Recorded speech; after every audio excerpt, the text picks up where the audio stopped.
Hello and welcome friends. आज हम बात करेंगे यूपी ट्रिपल एससी वीडियो री एग्ज़ाम में आने वाले कुछ इंपॉर्टेंट करेंट अफेयर्स के बारे में। इससे पहले भी हमने हमारी पिछली वीडियो में कुछ इंपॉर्टेंट करेंट अफेयर्स के बारे में डिस्कस किया था। उसी के आगे आज हम कुछ और पॉइंट्स को कवर करेंगे जो कि आपके एग्ज़ाम के लिए बहुत इंपॉर्टेंट है। तो प्लीज़ आप इस वीडियो को पूरा ज़रूर देखें और अगर आपको ये वीडियो पसंद आए तो प्लीज़ लाइक भी ज़रूर कर दें। तो स्टार्ट करते हैं फ्रेंड्स। सबसे पहले हम पढ़ेंगे हुप्पिल जंक्शन के बारे में। तो फ्रेंड्स, हुप्पिल जंक्शन का पूरा नाम क्या है और इसकी प्लेटफॉर्म संख्या क्या है। इसमें दो चीज़ इंपॉर्टेंट है, यही कि इसका पूरा नाम क्या है और इसकी प्लेटफॉर्म संख्या क्या है। तो फ्रेंड्स, इसका पूरा नाम है श्री सिद्धारूढ़ा स्वामी जी हुप्पिल जंक्शन और इसकी प्लेटफॉर्म संख्या कितनी है, इसकी प्लेटफॉर्म संख्या है 8।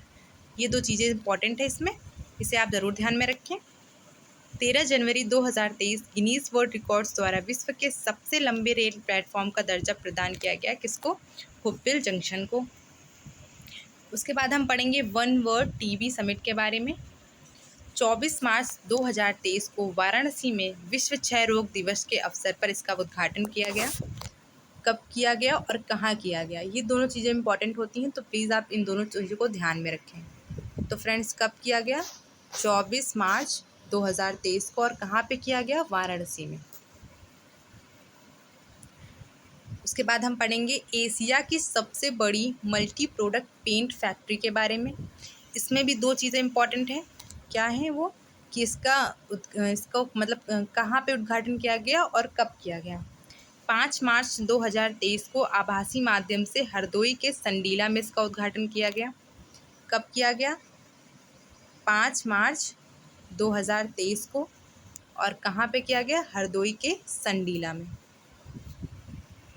उसके बाद हम पढ़ेंगे MV गंगा विलास विश्व का सबसे लंबा नदी क्रूज के बारे में। इसका संचालन किसके द्वारा किया गया? इसका संचालन मेसर्स अंतरा रिवर क्रूज के द्वारा इसका संचालन किया गया। वाराणसी में 13 जनवरी 2023 को प्रधानमंत्री द्वारा हरी झंडी दिखाकर रवाना किया गया इसको। और इसकी कुल दूरी कितनी है? इसकी कुल दूरी है 3200 किलोमीटर। उसके बाद हम अपने अगले टॉपिक के बारे में पढ़ेंगे। हमारा अगला टॉपिक है 108वीं भारतीय विज्ञान कांग्रेस। तो फ्रेंड्स, ये टॉपिक आपके लिए बहुत इंपॉर्टेंट है और इसमें सबसे इम्पॉर्टेंट जो चीज़ें हैं वो हैं 3 चीज़ें कि इसकी अध्यक्षता किसके द्वारा की गई, इसका आयोजन स्थल कहाँ पर है और इसका विषय क्या है। ये 3 चीज़ें इसमें बहुत इंपॉर्टेंट हैं, आप इसको ज़रूर ध्यान में रखें। 3 जनवरी को इसका उद्घाटन किया गया प्रधानमंत्री नरेंद्र मोदी के द्वारा वीडियो कॉन्फ्रेंसिंग के जरिए। और इसकी अध्यक्षता किसके द्वारा की गई? इसकी अध्यक्षता की गई डॉक्टर विजय लक्ष्मी सक्सेना के द्वारा। किसके द्वारा की गई फ्रेंड्स? डॉक्टर विजय लक्ष्मी सक्सेना के द्वारा। और इसका आयोजन स्थल कहाँ पर था? तो फ्रेंड्स, इसका आयोजन स्थल है महाराष्ट्र के नागपुर में। इसका आयोजन किया गया। कहाँ पे किया गया? महाराष्ट्र के नागपुर में। और इसका विषय क्या है इस बार? ये भी बहुत इंपॉर्टेंट है। इसका विषय है महिला सशक्तिकरण सहित सतत विकास के लिए विज्ञान और प्रौद्योगिकी। क्या है इसका विषय? इसका विषय है महिला सशक्तिकरण सहित सतत विकास के लिए विज्ञान और प्रौद्योगिकी। ये इसका विषय था। तो फ्रेंड्स, इस टॉपिक में सबसे इम्पोर्टेंट चीज़ें यही 3 चीज़ें थी। क्या थी? कि इसकी अध्यक्षता किसके द्वारा की गई, इसका आयोजन स्थल कहाँ पर है और इसका विषय क्या है। उसके बाद हम आगे बढ़ेंगे। उसके बाद हम पढ़ेंगे 5G तकनीक लागू करने वाला पहला कांची जिला। 13 जनवरी 2023 को स्टार्टअप्स द्वारा प्रस्तावित नवाचारी 5G उपयोग मामलों की ज़मीनी स्तर पर तैनाती करने वाला विदिशा भारत का पहला कांची जिला बना। कौन सा बना फ्रेंड्स? विदिशा।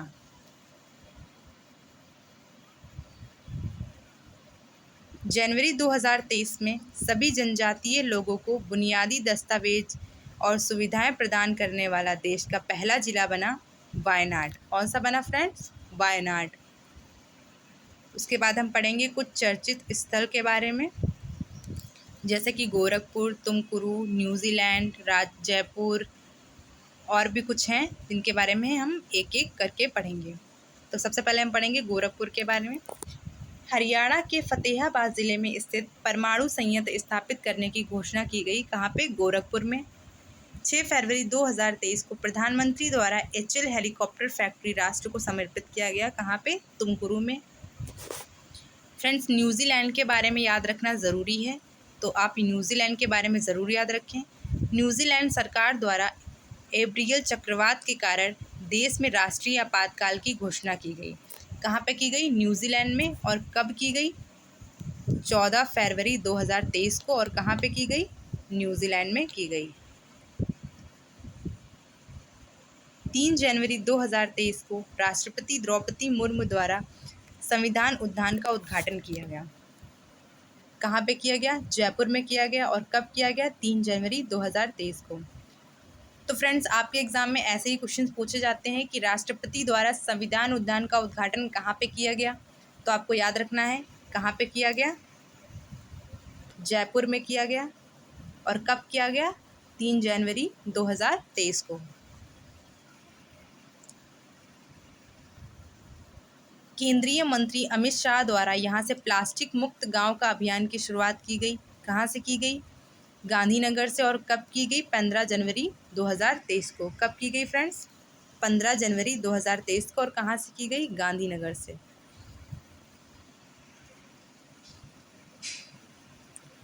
फ्लोटिंग सौर ऊर्जा परियोजना का उद्घाटन 23 जनवरी 2023 को किया गया। कहाँ पे? चंडीगढ़ में। उत्तर भारत की सबसे बड़ी फ्लोटिंग और सौर ऊर्जा परियोजना का उद्घाटन कहाँ पे किया गया? चंडीगढ़ में। देश का पहला संविधान साक्षर जिला कौन सा है? वो है केरल का कोल्लम। तो फ्रेंड्स, देश का पहला संविधान साक्षर जिला कौन सा है? केरल का कोल्लम।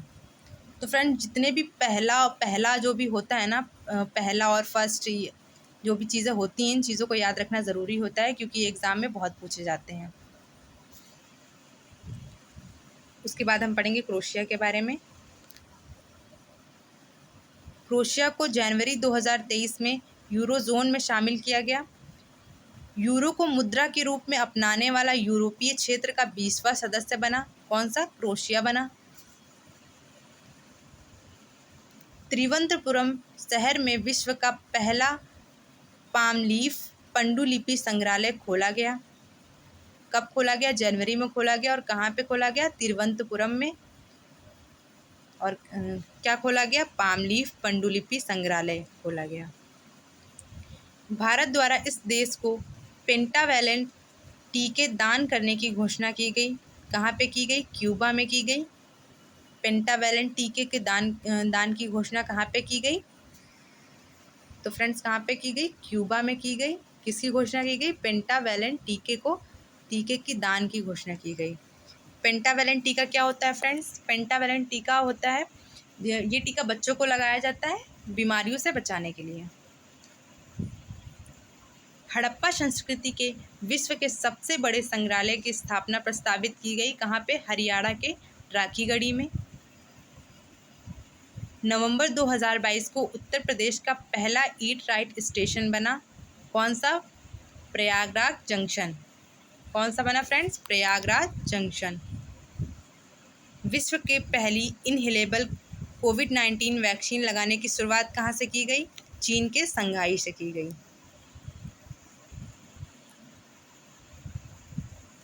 मध्य प्रदेश के भोपाल में पहली बार हिंदी में MBBS पाठ्यक्रम का शुभारंभ 16 अक्टूबर 2022 को किया गया। फ्रेंड्स, ये हमारे लिए ज़रूरी है, ये बहुत ही इम्पॉर्टेंट है, तो इसे आप ध्यान में रखें। मध्य प्रदेश के भोपाल में पहली बार हिंदी में MBBS पाठ्यक्रम का शुभारंभ किया गया। और कब किया गया? 16 अक्टूबर 2022 को। मध्य प्रदेश में देश में हिंदी भाषा में मेडिकल की पढ़ाई शुरू करने वाला देश का पहला राज्य बना भोपाल। कौन सा बना फ्रेंड्स?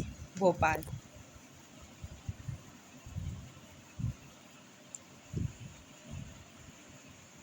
श्री जगन्नाथ राष्ट्रीय आदर्श वेद विद्यालय कहाँ पे खोला गया? पुरी में, उड़ीसा के पुरी में।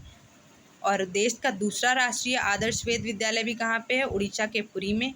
प्रथम राष्ट्रीय आदर्श वेद विद्यालय कहाँ पे है? वो भी है उड़ीसा के पुरी में। Indo Israel centre of excellence for vegetables का विलन्यास कहाँ पे किया गया? उत्तर प्रदेश के चंदौली में। और कब किया गया? अगस्त में। द लाइन नामक विश्व के सबसे पहले वर्टिकल शहर की स्थापना कहाँ पे प्रस्तावित की गई? सऊदी अरब में।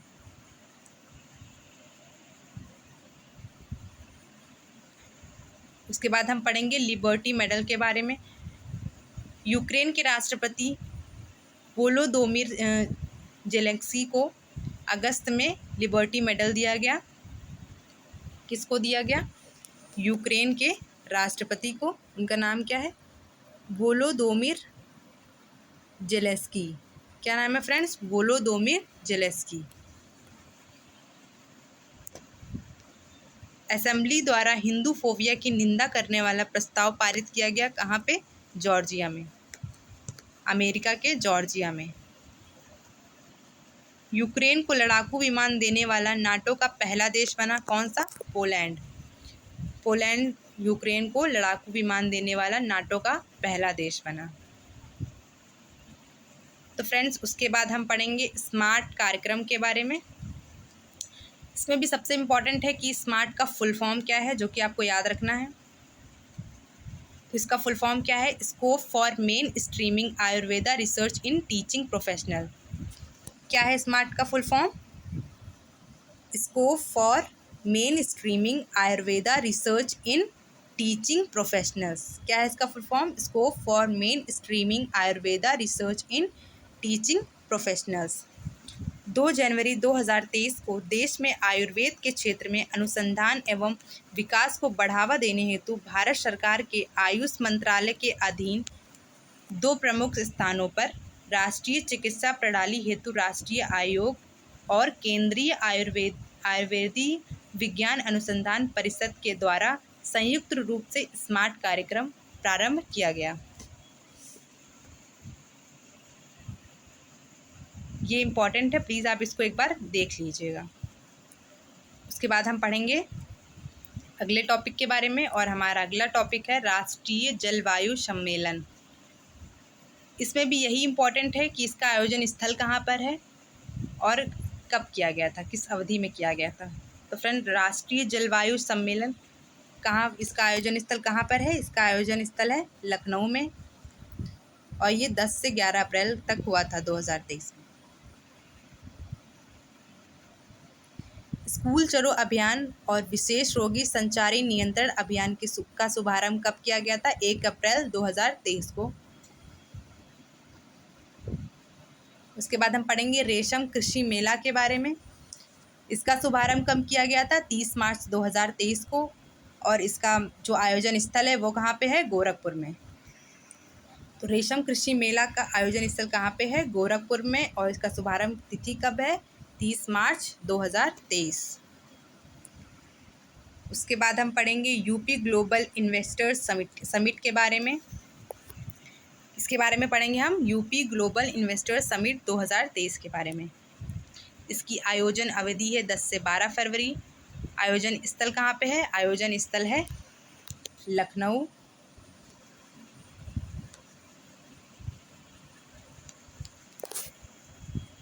और इस प्रधानमंत्री द्वारा सम्मेलन में उत्तर प्रदेश को 19,000 से अधिक समझौता ज्ञापनों के माध्यम से लगभग 33.50 लाख करोड़ रुपए का निवेश प्राप्त हुआ, और इस निवेश को 3 क्षेत्रों में विभाजन किया गया है।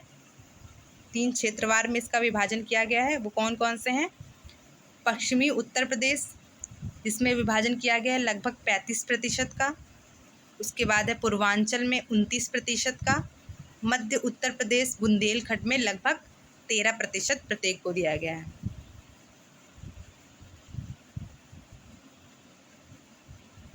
उसके बाद हम इसके जनपदवार विभाजन के बारे में भी थोड़ा थोड़ा पढ़ लेंगे। गौतम बुद्ध नगर में लगभग 27.16% का किया गया है। आगरा में 7.54% का किया गया है। गाज़ियाबाद में 3.66% का किया गया है, और अलीगढ़ में 1.65% का किया गया है। तो फ्रेंड्स, ये हमारे कुछ करंट अफेयर्स के टॉपिक्स थे जिनके बारे में हमने पढ़ा। आप इनको एक एक करके देख लीजिएगा, ये आपके एग्ज़ाम के लिए इम्पॉर्टेंट है, तो प्लीज़ आप इनको ज़रूर देखिएगा, ये आपकी बहुत हेल्प करेंगे। उसके बाद हम पढ़ेंगे कुछ हिंदी के पार्ट के बारे में। इसमें कुछ हिंदी का पार्ट भी हमारे लिए पढ़ना ज़रूरी है, इसके बारे में हम पढ़ेंगे। हिंदी आर्य परिवार की भाषा जिसकी लिपि देवनागरी है। हिंदी, हिंदू, हिंदुस्तान जैसे शब्द फारसी भाषा के शब्द हैं। हिंदी का प्रथम महाकाव्य चंद्रबरदाई का पृथ्वी राजरासो है, जबकि खड़ी बोली का प्रथम महाकाव्य प्रिय प्रवास अयोध्या सिंह हरिऔध है। आदिकाल को चाणक्य डॉक्टर ग्रियर्सन ने कहा, जबकि आदिकाल को वीरकाय विश्वनाथ प्रसाद मिश्र ने कहा। कामायनी महाकाव्य के रचिता छायावदी कवि जयशंकर प्रसाद हैं, जबकि साकेत महाकाव्य के रचिता राष्ट्रकवि मैथिली शरण गुप्त हैं। नए साहित्य का सौंदर्य शास्त्र के लेखक मुक्तिबोध हैं, जबकि दलित साहित्य का सौंदर्य शास्त्र के लेखक ओम प्रकाश वाल्मीकि हैं। हिंदी भाषा में प्रथम तिलिस्मी उपन्यास देवकी नंदन खत्री का चंद्रकांता संतति हैं। तुलसी का रामचरितमानस अकबर के काल में रचित। उसके बाद फ्रेंड्स कुछ भाषाएं दी गई हैं और उनके लिपि के बारे में बताया गया है। हिंदी भाषा की लिपि है देवनागरी, संस्कृत की है देवनागरी, मराठी की भी है देवनागरी, बंगाली की है बांग्ला, पंजाबी की है गुरुमुखी, उर्दू की है फारसी और अंग्रेजी की है रोमन। तो फ्रेंड्स आज ये हमारे कुछ इंपॉर्टेंट करंट अफेयर्स थे जिनके बारे में हमने पढ़ा। आप इनको देखिएगा, ये आपके एग्ज़ाम में बहुत हेल्प करेंगे। And thank you so much friends video को पूरा देखने के लिए। और अगर आपको ये वीडियो पसंद आई हो तो प्लीज़ इस वीडियो को लाइक ज़रूर कर दें। And thank you so much.